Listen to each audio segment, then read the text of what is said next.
নমস্কাৰ বন্ধু-বান্ধৱীসকল, কি খবৰ আপোনালোকৰ? আপোনালোকক মোৰ ইউটিউব চেনেল পৰুৱাছ টিপছ এণ্ড ব্লগছলৈ পুনৰবাৰ স্বাগতম জনাইছোঁ। বন্ধু-বান্ধৱীসকল, ফাইনেলি বহু অপেক্ষাৰ অন্তত আছাম পুলিচৰ ABUBৰ নিউ ভেকেঞ্চি আহি গ'ল। ভেকেঞ্চি কিমান আহিছে, কেতিয়াৰ পৰা ইয়াৰ অনলাইন এপ্লাই আৰম্ভ হ'ব, তাৰ ওপৰত মই অলৰেডি ভিডিঅ' বনাইছোঁ। আপোনালোকে সেই ভিডিঅ'টো চাই ল'ব। আজিৰ ভিডিঅ'টোত আমি ডিছকাশ্যন কৰিম ইয়াৰ চিলেকশ্যন প্ৰচেছ আৰু ইয়াত অনলাইন এপ্লাই কৰিবলৈ ডকুমেণ্ট কি লাগিব, বয়সৰ সময়সীমা কিমানৰ পৰা কিমানলৈকে দিছে। আপোনালোকে চাই যাওক ভিডিঅ'টো লাষ্টলৈকে। এইখনেই হৈছে আছাম পুলিচৰ নিউ ভেকেঞ্চিৰ ওপৰত অহা এডভাৰটাইজমেণ্টখন, যিখন 5 ডিচেম্বৰ 2025ত আহিছে। ইয়াতে আছাম পুলিচৰ ইউবিৰ বাবে আহিছে 1052টা পষ্ট আৰু এবি পদখিনিৰ বাবে আহিছে 663টা পদ। এই পদখিনিৰ অনলাইন এপ্লাই আৰম্ভ হ'ব 16 ডিচেম্বৰ 2025ৰ পৰা আৰু 16 জানুৱাৰী 2026লৈকে এই অনলাইন এপ্লাইখিনি চলি থাকিব। আপোনালোকে এই সময়সীমাৰ ভিতৰত অনলাইন এপ্লাইখিনি কৰি ল'ব। ইয়াতে অনলাইন এপ্লাই কৰিবলৈ হ'লে কেণ্ডিডেটজনৰ মিনিমাম এজ 18 বছৰ হ'ব লাগিব, অৰ্থাৎ 18 বছৰৰ পৰা ইয়াতে অনলাইন এপ্লাই কৰিব পাৰিব আৰু মেক্সিমাম 25 বছৰলৈকে এই পদখিনিত আপোনালোকে অনলাইন এপ্লাই কৰিব পাৰিব। ইয়াতে 1 জানুৱাৰী 2001ৰ পৰা 1 জানুৱাৰী 2008ৰ ভিতৰত ডেট অফ বাৰ্থ থকা কেণ্ডিডেটসকলেহে অনলাইন এপ্লাই কৰিব পাৰিব। লগতে ইয়াতে এজ ইলেকশ্যনৰ দিয়া হৈছে SC, STP, STH কেণ্ডিডেটসকলে 5 বছৰ এজ ইলেকশ্যন পাব। লগতে OBC, MOBC সকলে 3 বছৰ। ইয়াৰ লগতে যিসকল কেণ্ডিডেটে হোমগাৰ্ড বা চিভিল ডিফেন্সৰ আণ্ডাৰত 3 বছৰ বা তাতকৈ বেছি কাম কৰিছে, তেওঁলোকেও 3 বছৰ এজ ইলেকশ্যনছ পাব। ইয়াৰ লগতে former members of militant organisation MMOS আৰু SPOs সকলেও 10 বছৰ এজ ইলেকশ্যনছ পাব। আপোনালোকে হয়তো এতিয়া গম পালে যে ইয়াতে এজ লিমিট কি দিয়া হৈছে। এইবাৰ 1 জানুৱাৰী 2008ৰ ভিতৰত ডেট অফ বাৰ্থ থকা কেণ্ডিডেটসকলেও আছাম পুলিচৰ এই পদখিনিত অনলাইন এপ্লাই কৰিব পাৰিব।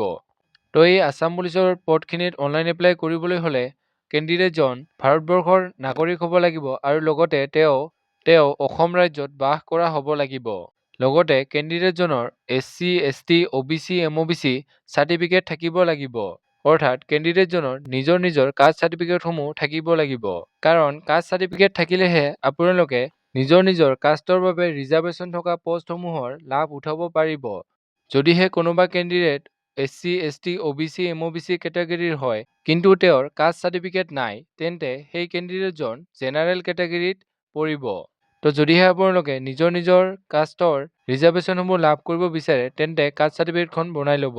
ইয়াৰ পিছত লাগিব আপোনালোকৰ এমপ্লয়মেণ্ট এক্সচেঞ্জ কাৰ্ড, যিখন আছাম পুলিচ বা আছাম গভৰ্ণমেণ্টৰ বাবে বহুত ইম্পৰ্টেণ্ট হয়।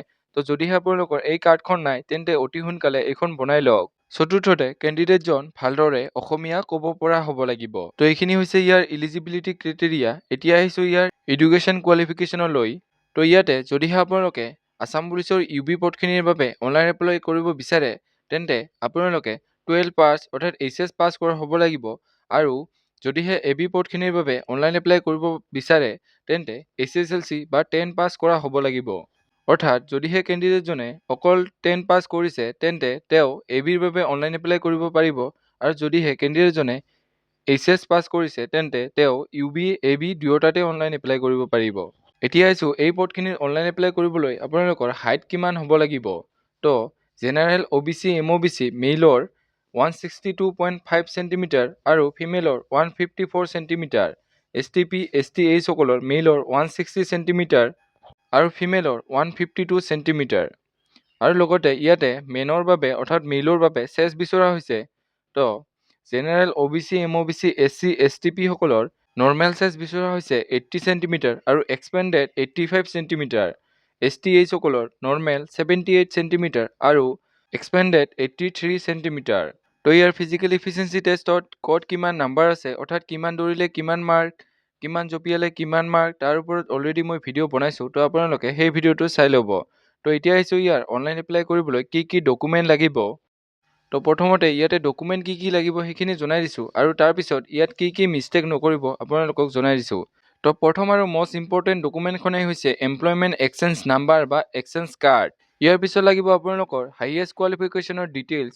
অৰ্থাৎ যদিহে কোনোবা কেণ্ডিডেটে HS পাছ কৰিছে, তেন্তে তেওঁৰ HSৰ এডমিট মাৰ্কশ্বিট পাছ চাৰ্টিফিকেট, লগতে তেওঁৰ SSLCৰ এডমিট মাৰ্কশ্বিট পাছ চাৰ্টিফিকেট লাগিব।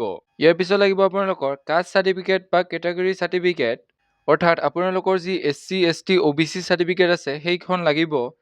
লগতে আপোনালোকৰ লাগিব ডেট অফ বাৰ্থ থকা যিকোনো এখন ডকুমেণ্ট, অৰ্থাৎ মেট্ৰিকৰ এডমিট, আধাৰ কাৰ্ড, কাষ্ট চাৰ্টিফিকেট আদি যিকোনো এখন দিলেই হ'ল।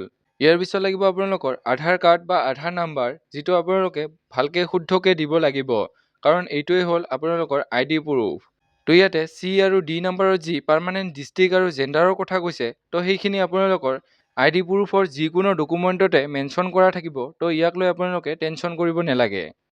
তো এতিয়া আহিছোঁ ইয়াত আপোনালোকে কি মিষ্টেক নকৰিব। তো ইয়াতে প্ৰথমতে কোৱা হৈছে যে কেণ্ডিডেটজনে এই যি আছাম পুলিচৰ এডভাৰটাইজমেণ্টখন ওলাইছে তাত এবাৰহে এপ্লিকেশ্যনখন ৰেজিষ্টাৰ কৰিব পাৰিব। তো যদিহে কোনোবা কেণ্ডিডেটে বেলেগ বেলেগ মোবাইল নম্বৰ ব্যৱহাৰ কৰি বেলেগ বেলেগ এপ্লিকেশ্যন ID বনায়, তেন্তে সেই কেণ্ডিডেটজনক কেনচেল কৰি দিয়া হ'ব।